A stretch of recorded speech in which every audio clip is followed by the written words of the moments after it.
¿Qué tal? Buenas tardes y bienvenidos a los encuentros TCM. Ya sabéis, este lugar en el que tratamos todos los días de hacer un alto en el camino entre película y película y no dedicarnos aquí a ver películas, sino a charlar sobre ellas. Hoy nos acompañan tres equipos de películas diferentes, de culturas diferentes y estilos también variados, pero unidos por la pasión que todos sentimos por el cine. Nos acompaña una película japonesa, una película suiza y una producción hispano-polaca, entre otros países que han participado en la producción. Y el director es un director de Pamplona. O sea que vamos a tener muchísimos directores de procedencias diversas y al final vamos a acabar con un director un poco más cercano. Para todos ellos, no solo por estar aquí hoy, sino por la pasión que han puesto durante tantos años en estas películas, vamos a recibirles a todos ellos con un fortísimo aplauso.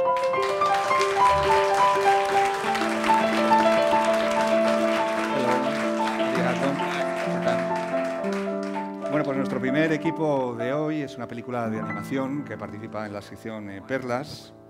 Se titula Mirai, mi hermana pequeña. Su director es un viejo conocido del festival, Mamoru Hosoda, que estuvo ya en el festival en 2015 con otra película titulada El niño y la bestia. Él es el traductor que nos va... pues eso, yo hablaba ayer de lenguaje común del cine, pero bueno, al lenguaje común del cine pues siempre le ayuda tener un buen intérprete, ¿no? Y él les va a ser el encargado de obrar el milagro. Vamos a empezar hablando del tema de la película. Películas sobre cómo influye en una pareja el primer hijo, la llegada de un primer hijo, hay bastantes. Sin embargo, películas sobre la llegada del segundo hijo no hay tantas. ¿Por qué eligió este tema para esta película de animación?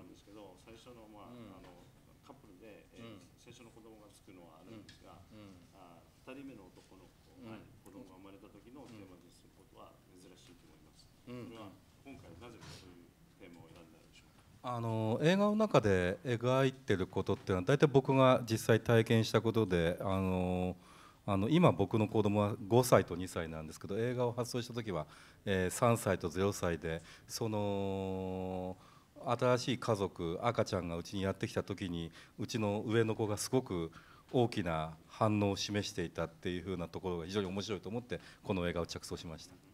Los temas que aparecen en la película Mirai, de hecho, son hechos reales que ha vivido en su vida privada, ¿no? Cuando sus hijos ahora tienen 5 y 2 años, pero cuando empezó este proyecto, sus hijos, bueno, el hijo mayor tenía 3 años y la pequeña, o sea, llegó a casa y entonces el hermano mayor tuvo una reacción que le impactó mucho, ¿no? Entonces lo quería coger como tema principal esta reacción del niño en esta película. La figura del padre en la película es muy interesante, luego ya hablamos un poco más de ella, pero me ha sorprendido que ha elegido la perspectiva del niño mayor, que es el que cuenta esta historia. ¿Por qué la perspectiva del hermano mayor? Mm.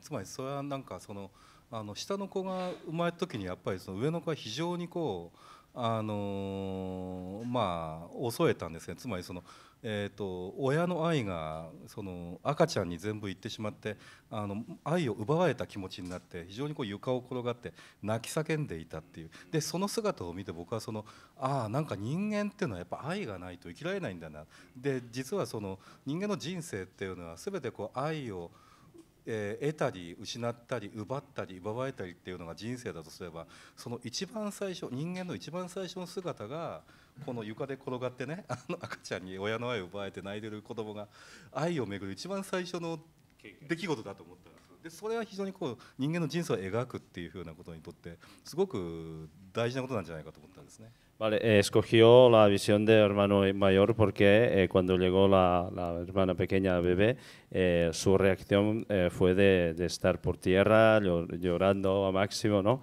Entonces esto le impactó mucho, ¿no? Porque cree que las personas en la vida, el amor es muy importante, ¿no? Y es un continuo perder amor, dar el amor, perder otra vez.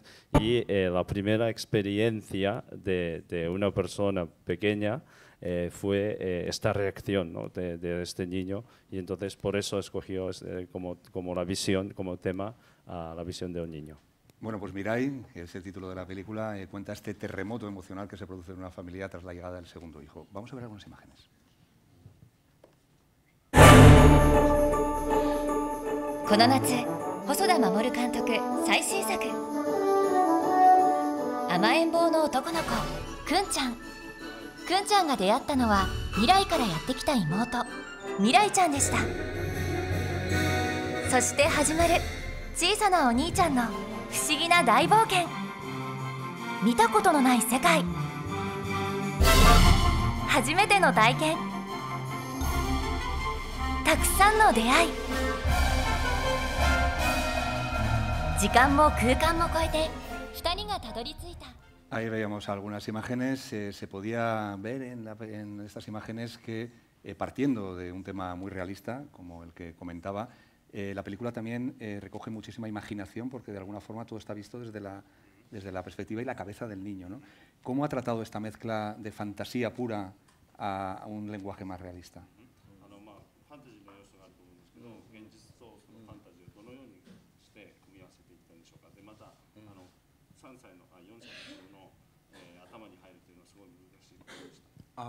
これはね、やっぱりそんな難しくもないんです。っていうのはやっぱり自分の子供と一緒にいるとですね、自分もその子供の年齢と一緒になってもう一回子供時代を生き直しているような気持ちになるんですね。だからこの映画で描かれているくんちゃんっていうのは自分の子供の頃であり、もう一個は自分の少年時代と同じだと思うんですよね。でやっぱりその中で彼がそのファンタジーの世界を通して家族の、歴史の中から、どういうふうに自分自身のアイデンティティっていうふうなことを得ていくかっていうことについての物語を作ることにしました。Esto de meterse dentro de la cabeza de un niño de 4 años no ha sido una tarea difícil, ya que bueno, este es su hijo, ¿no? El protagonista, pero también es verdad que cuando estás educando a un niño de 4 años, también puedes revivir tu juventud, cuando eras niño, ¿no? Y entonces no le ha costado, no ha sido una tarea muy difícil. Entonces esta película habla usando el elemento fantástico, volver pasado y conocer la historia de su familia y para encontrar su identidad. Yo me he sentido bastante identificado con la película. Tengo 2 hijas, no niños, pero 2 hijas. Me interesa mucho la figura del padre, como decíamos antes, ¿no? El padre es alguien que trata de readaptarse a una vida para la que quizás culturalmente no estaba preparado. No sé si con esta figura del padre solo cuenta su historia autobiográfica o también un poco el movimiento que puede haber en la sociedad japonesa por adaptarse a una realidad diferente, más moderna y más igualitaria.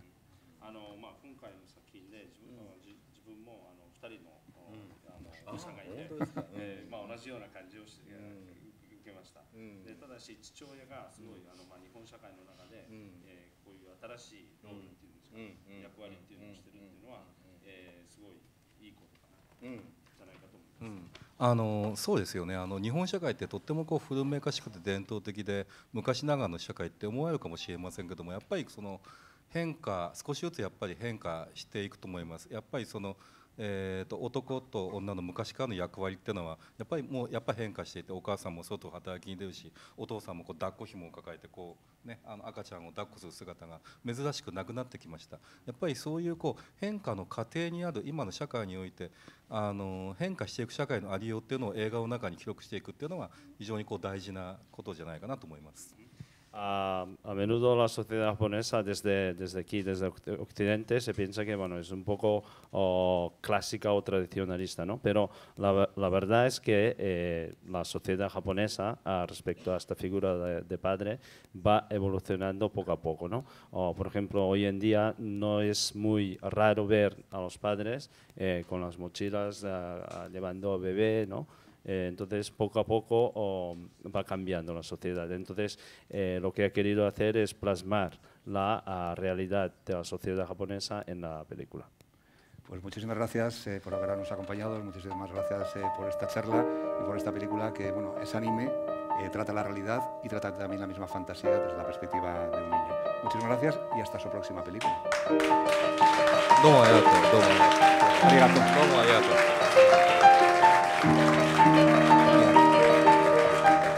Bueno, pues nuestra siguiente película es una producción que participa en nuevos directores, nos acompaña su equipo. ¿Cómo estáis? Nice to meet you. La película en la versión española se titula El Corredor, en la inglesa Midnight Runner. Y nos acompaña, es una película suiza, nos acompaña su director, Johannes Baumgartner, el productor, Stefan Eitzenberger, y el director de fotografía, Gaëtan Wagon. Do you have translation? It's not working, so we can speak in English. This is a real story that happened. Esta es una historia real que ocurrió hace algunos años y me interesa saber por qué les interesó rodar esta película en concreto y cómo la definió. Bueno, puede que sea el productor el que debe hablar de esto, porque en el momento en el que ocurrió la historia real del corredor, él se enteró de que ocurría esto, de que existía esta historia, y fue él el que me planteó a mí la posibilidad de rodarla. Sí, la película está basada en una historia real, como ya has mencionado. Fue una historia que tuvo lugar en 2002 y yo entonces tenía 16 años y yo entonces me dedicaba a correr, no sé si se puede decir que era profesional, digamos que era semiprofesional. Y cuando ocurrió este caso, para mí fue un shock y además me emocionó mucho y me afectó, porque cuando la policía averiguó que era el corredor el que estaba haciendo estas cosas, pues todos los corredores nos sentimos afectados. Y unos años después me volví a acordar de este caso y no se quería ir, lo tenía siempre en mente. Y entonces pensé en producir esta película.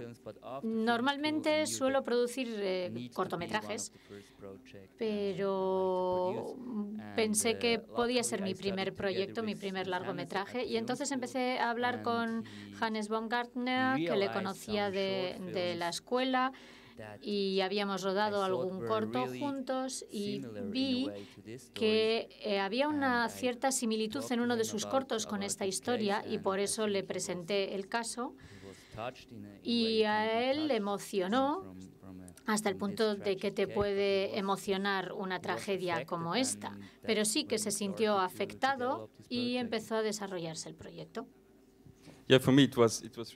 Sí, para mí el contraste que se percibe en el personaje principal es importante. Una persona que está tan integrada en la sociedad, que tiene una relación estable, que parece ser feliz y al mismo tiempo tiene otro lado de personalidad que es violento, y este contraste era lo que me interesaba. Esta historia a la que hacen mención, la historia del corredor, una historia real, pues cuenta la historia de un corredor que se estaba preparando para las Olimpiadas, que tenía, sin embargo, estaba muy situado, como decía él, situado en la sociedad, pero tenía un lado muy oscuro que le llevó a la violencia. Vamos a ver algunas imágenes.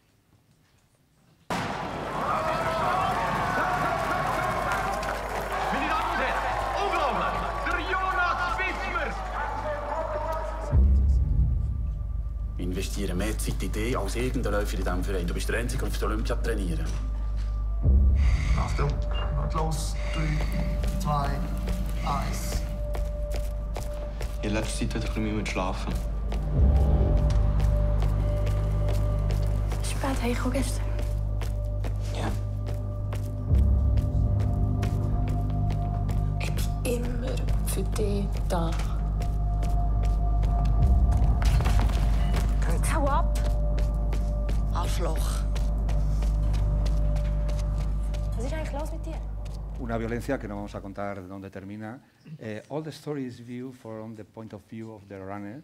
I think that is a very big risk. Creo que rodar una película como El Corredor es un gran riesgo.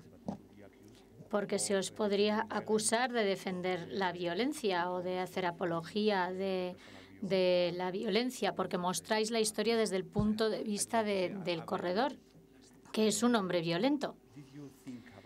¿Y han pensado en este riesgo? Sí, hemos hablado mucho de este tema, porque lo que nos interesaba era explorar precisamente esa violencia y por qué una persona puede llegar a estos niveles de violencia y cuáles son sus razones y cómo se autojustifica. Pero al mismo tiempo también queríamos mantener una cierta distancia ante el personaje principal para que los espectadores, el público, que se pueda identificar, que tenga una parte de él que rechaza a ese personaje y otra parte de él que la entienda, o al menos es lo que esperamos, que el público entre en ese proceso de pensar por qué ocurre esto. ¿Y han encontrado alguna respuesta a esos porqués? Creo que tiene mucho que ver con su hermano, en primer lugar, y con la tragedia de su hermano, pero también tiene mucho que ver con su búsqueda permanente de afecto. Y con el hecho de que no puede manejar el rechazo. Es una persona que no puede gestionar sus emociones, no puede manejarlas, y que eso le impulsa a ser violento. Que es el director de fotografía. I think that this film is been very difficult to shoot. Creo que ha sido una película muy difícil de rodar en muchos aspectos. Y hay muchas escenas grandes y complicadas. ¿Me puede explicar un poco en qué consistió su trabajo? Sí, teníamos 3 páginas de guión en las que el corredor está corriendo y era muy complicado de hacer, pero hemos buscado soluciones económicas que han funcionado bien. Hemos intentado hacer estas tomas largas que permiten al actor correr y hemos desarrollado muchas ideas. Ha sido un trabajo muy creativo con muchos colaboradores, con muchos compañeros de trabajo y creo que cuando encuentras tanta creatividad junta es fácil trabajar. ¿Y qué le pasó al personaje real? ¿Lo ha llegado a conocer? ¿Está en contacto con él? No, bueno, estábamos en contacto con su madre adoptiva y él está en la cárcel porque se le arrestó. ¿Y han tenido alguna reacción suya? ¿Han oído qué le ha parecido la película? Bueno, para nosotros era muy importante contactar con las personas de la historia durante la fase de investigación. Y también hay un documental, se rodó un documental sobre este caso. Y creo que la madre ya hizo un proceso cuando se estaba rodando el documental. Y cuando acudimos a ella nos dio libertad para ficcionalizar aquellas partes que considerábamos necesarias. Creo que no hubiéramos podido hacer la película sin ella. Para nosotros fue muy importante su aportación. No hubiéramos podido trabajar en una película que afectara tanto la vida de determinadas personas sin su permiso y sin su colaboración. Para nosotros era una cuestión moral. La película tiene lugar cuando el personaje tiene 20 años en la realidad, pero ustedes deciden rodarlo cuando tiene 14. ¿Esto por qué? Bueno, porque hemos intentado estudiar muy a fondo todos los detalles de la personalidad del personaje. Y cuál era su entorno, cuál era su ambiente social, y hemos intentado recrearlo también y pensábamos que era más fácil a esa edad. Y tengo curiosidad también en este tipo de carrera, este tipo de que se corre con los brazos, no sé, me ha parecido muy extraño, ¿me lo pueden explicar? Bueno, es un tipo específico de carrera que no sé de dónde viene, pero es muy tradicional. Creo que empezó en la Segunda Guerra Mundial, en el ejército, evidentemente, y en Suiza se hizo muy popular. Hace 40 años había más de 100.000 corredores en este estilo. Y hoy en día me parece que quedan 200 o 300 corredores que participan en carreras. Pero hemos rodado una carrera real. Lo que se ve en la película es una carrera real. Y lo que hicimos fue poner a nuestro actor en la carrera real.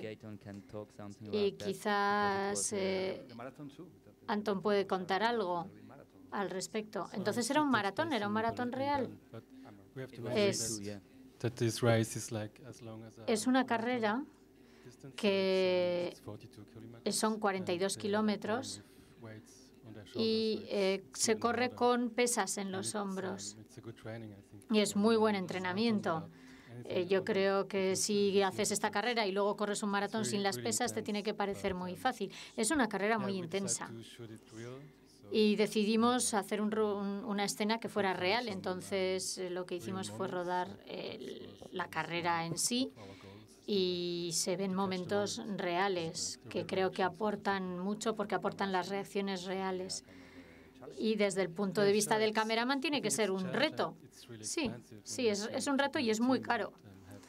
Es muy caro porque necesitas 4, 5, 6 cámaras durante el recorrido y creo que es muy importante mostrar, cuando estás trabajando con estos temas, es muy importante demostrar respeto a la historia de las personas y por eso es mejor no inventarse las cosas, sino que reflejarlas como son. Y entonces el actor corre porque es corredor, porque corre como un auténtico corredor.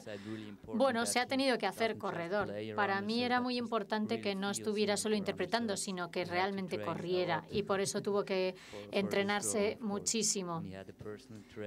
Y tenía un entrenador personal. Empezó un año antes del rodaje a entrenar ya, a correr. Y creo que 2 o 3 meses antes del rodaje intensificó el entrenamiento. Así que 3 meses antes del rodaje ya estaba en una forma fantástica. Pero bueno, debo de decir que en la última toma ya empezó a fumar de nuevo. Que conste. Bueno, pues una nueva película de un nuevo director, pero una película muy madura sobre la difícil psicología de este personaje, ¿no? Y han encontrado un perfecto equilibrio entre una persona con la cual puedes empatizar, una persona normal, con una persona muy violenta. Se maneja en ese difícil equilibrio. Thank you very much for being here and have luck with the film in the future. And we'll see. I hope that we'll see again in the future here. Espero que les veamos en el futuro en el festival con su nuevo proyecto. Muchas gracias. Bueno, pues, ¿qué tal? ¿Cómo estáis? How are you? ¿Qué tal, Raúl? Bueno, pues nuestra tercera película de hoy es una película que también compite en Perlas, como compite, bueno, no compite, no hay competición en Perlas, se presenta en Perlas, se titula Un día más con vida, nos acompañan los directores, Raúl de la Fuente y Damián Nenov, no sé cómo se pronuncia, Nenov. Un día más con vida, Raúl, está basada en un libro de Richard Kapuscinski, un libro del mismo título. Creo que tú eres un fan de Richard Kapuscinski desde hace muchísimo tiempo. ¿Por qué decidiste precisamente este libro en particular, esta crónica de guerra en particular, para hacer una película? Kaixo, Egunon. Fue un flechazo, ¿no? Un enamoramiento desde el minuto 1. Yo había leído todo sobre Kapuscinski y Un día más con vida tenía todos los elementos que a mí me interesaban, ¿no? Guerra Fría, Estados Unidos y la URSS luchando por controlar el mundo, con Estados Unidos recién vencido en Vietnam, tratando de controlar el petróleo, los diamantes. Era una película de espías, ¿no? Con la CIA, con Kissinger, Fidel, el Che. Había un montón de elementos que a mí me parecían apasionantes y que para mí la convertían en una película de aventuras, ¿no? Y luego estaba el maestro Kapuscinski narrando en primera persona todo aquello. y es su película, su libro más personal, su libro favorito, y también el mío y el de Damián y el de Amaya Ramírez, productora de la película. Lo que comentabas transcurre en 1975, al comienzo de la guerra de Angola.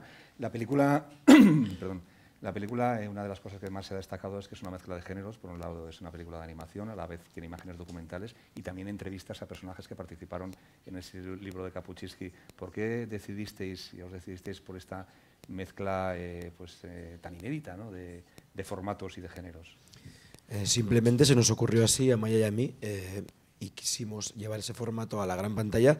Enseguida busqué a Damián, porque yo me imagino la película con este aspecto, con este look de novela gráfica, de cómic, y Damián hacía ese tipo de animación, ¿no? Damián es polaco, y bueno, fue natural, ¿no? Fue natural viajar a Varsovia, a hablar con la vida de Kapuczynski para poder adaptar el libro, y hablar con Damián y con Platísimas, que es un estudio de animación europeo, nominado al Oscar, uno de los mejores de Europa, ¿no?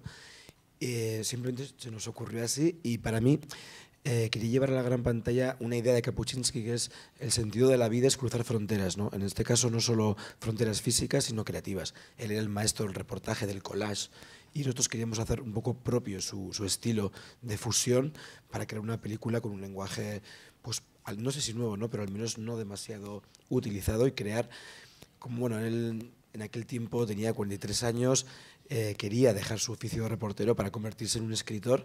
Él fue a Angola sabiendo que podía morir para hacer algo importante en la vida, ¿no? Él habla del sentido de permanecer, de tratar de seguir vivos, de luchar por un día más con vida y no ser olvidados, ¿no?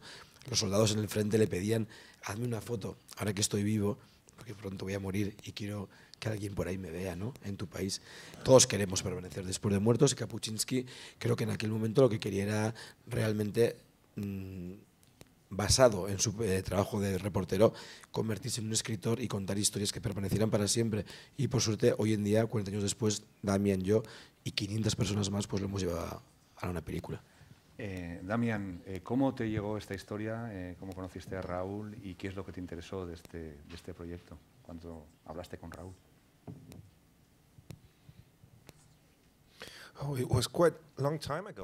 Bueno, esto fue hace mucho tiempo, hace una década, más o menos, de más años, más que 9 años. Sí. Y le conocí en Polonia. Y yo me pareció que estaba loco, porque toda esta idea híbrida de la que hemos estado hablando, de mezclar animación con documentales y con entrevistas, y con que son prácticamente lo opuesto, la animación y el documental son lenguajes opuestos. Pero al mismo tiempo me pareció natural dentro de lo que es el universo de Kapuczynski. Él siempre mezcla diferentes fórmulas en su escritura. Es un autor muy creativo. Utiliza el realismo mágico, utiliza la alegoría, y tiene una forma de contar historias a partir de hechos y de información objetiva, y desde el punto de vista geográfico, pasando por diferentes ideas, desde el sur del mundo, es su estilo, y en cierto modo parecía lógico, si nos identificábamos con ese proyecto, que utilizáramos también su fórmula y mezcláramos dos lenguajes diferentes, porque lo que contamos es 100% verdad, es una realidad, son memorias. Entonces el documental es el formato normal, y la animación no se utiliza tanto en este contexto, pero nos da un gran potencial de ficcionalizar la historia. Y entonces, cuando me propusieron este proyecto, me pareció que era casi como un regalo de Navidad, porque el universo fantástico de Kapuczynski casi está pidiendo a gritos una película de animación. Entonces era la oportunidad de hacer algo fantástico, algo maravilloso que no se había hecho nunca en la animación, y al mismo tiempo hacer una película importante con un significado profundo sobre unos acontecimientos importantes. algo real, porque si se hace una película de animación únicamente, bueno, parece, siempre es ficción, no parece real. Una película de aventuras con un fondo político y moral detrás, y entre otras cosas estos señores han logrado el milagro de resucitar a Kapuscinski. Vamos a verlo. It's a special kind of oppressiveness we feel now. Because this is a lesson drawn from history, that blood will flow. Africa is awakening. Feels good, Are you crazy? You're not taking a step out of this city. How many different ways can I tell you no? There's my store. I don't need the permit if you take me there. Oh, you're crazy. Could be more serious, my friend. People die in war. It's important the world reads about it.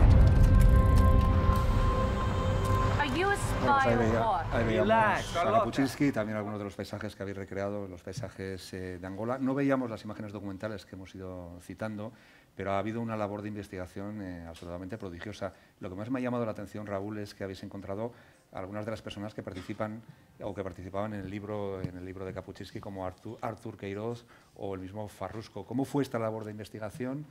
¿Cómo fue llegar hasta ellos? ¿Fue difícil? ¿Fue fácil? No sé. Fue apasionante, ¿no? Yo creo que encontrarles ha sido un regalo en mi vida, ¿no? Yo ya veía en el libro que eran tipos magníficos, ¿no? Grandes personas. Tipos duros, ¿no? Tipos duros. Esos que no por ejemplo, Farrusco ha estado 40 años en las trincheras, ¿no? Farrusco, para el que no lo conozca, es un tipo que con 24 años es portugués y se va a hacer la mili a Angola, digamos.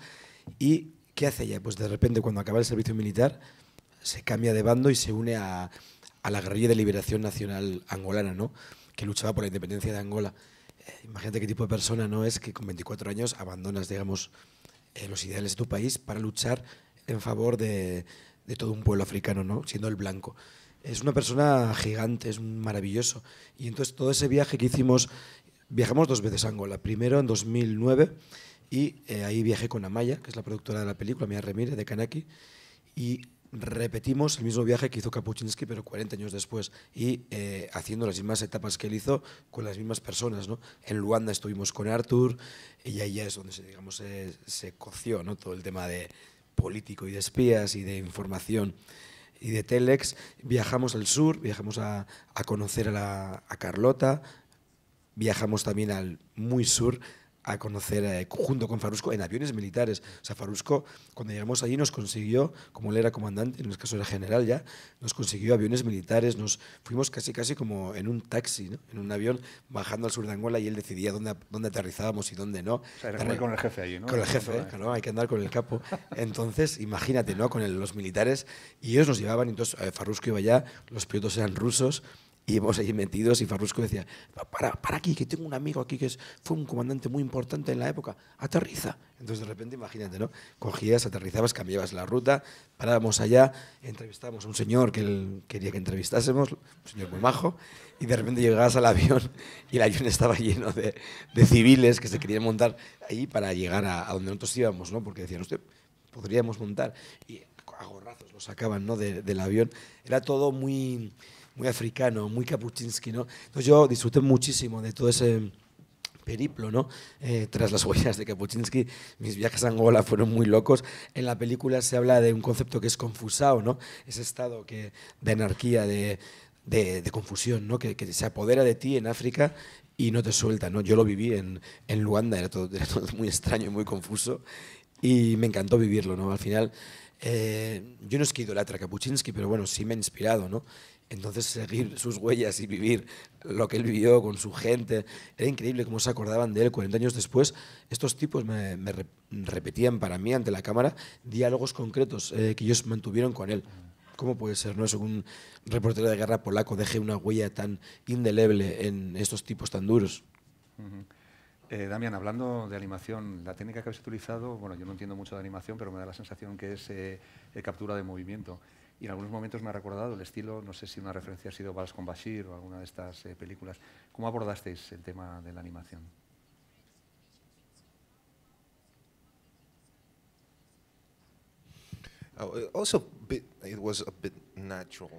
Yo creo que también salió natural, porque desde el principio se dio como una evolución en el estilo que habíamos establecido desde el principio.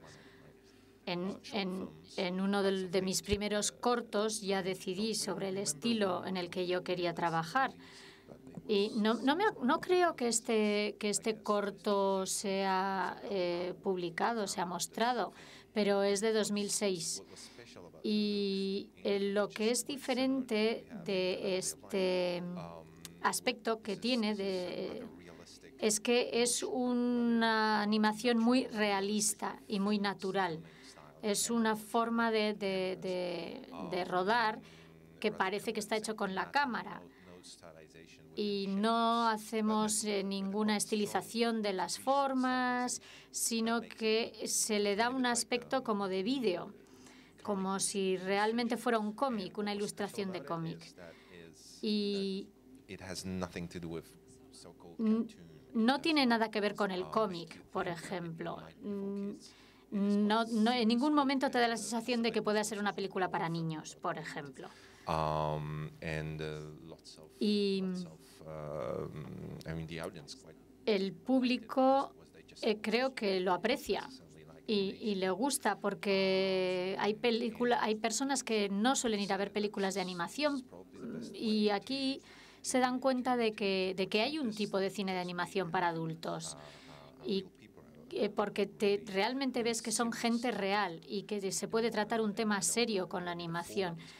Porque el formato ya es bastante complicado, estamos mezclando animación con documental y no queríamos tampoco que hubiera un contraste excesivo entre la parte de animación y la parte del documental.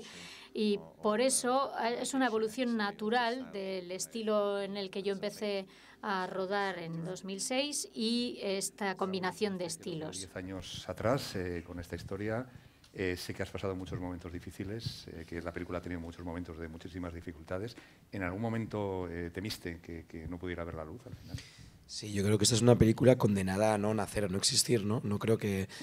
No debería existir una película así, ¿no? Es demasiado complicado, es un formato muy arriesgado, es una película cara y es una locura, ¿no? Sí que hubo momentos que yo pensé que no iba a existir y quien me conoce lo sabe bien. Pero bueno, hay un dicho, ¿no?, que dice, un navarro nunca retrocede, da media vuelta y sigue avanzando. ¿Entiendes? Entonces, yo creía en lo que estaba haciendo y bueno, y yo, y Amaya, y Damian y todos, ¿no? Hubo muchas dificultades, demasiadas. A veces fueron una pesadilla.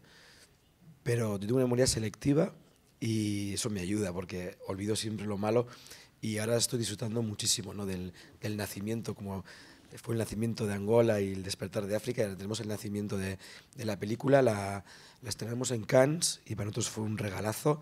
Y ahora aquí en casa, ¿no?, en Donosti, con mi amigo Damian, con todos los compañeros polacos que han venido, de Bélgica, de Alemania, mi familia, todo el mundo aquí, ¿no? Y esta es mi casa y compartir la película con mi gente para mí está siendo un regalo.